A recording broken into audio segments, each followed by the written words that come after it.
How do you know somebody who is adil? Adil refers to a person who is upright in his religion. Now this is actually a benefit for us all. How do you know a person is practicing? Just because he's Muhammad and he comes to the masjid every now and then? No. Al-adala, the ulama have said, is that he preserves his wajibat and he stays away from any kind of obvious and open muharramat. If he gets up to stuff behind closed doors, that's between him and Allah. But we're going with what is apparent. He's fulfilling all of his wajibat. Nobody can say anything otherwise. We're talking about salah and siyam, but all of the wajibat, meaning when he goes to work, he fulfills the details of the contract. He's not late, he's not early, he's not leaving early, etc. He's fulfilling everything.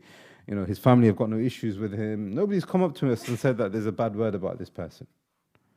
That's one aspect of al-adala. The other aspect of al-adala, there were no apparent and clear major sins from this person. No smoking, no drinking, no riba, no ghiba. This person, you see a person like that, that person is a practicing Muslim. Now obviously you've got different levels of that, obviously. So you might have a person who's doing something which is makruh, his adala goes down, but he's still adil. Because the ulama have said these are the two main conditions.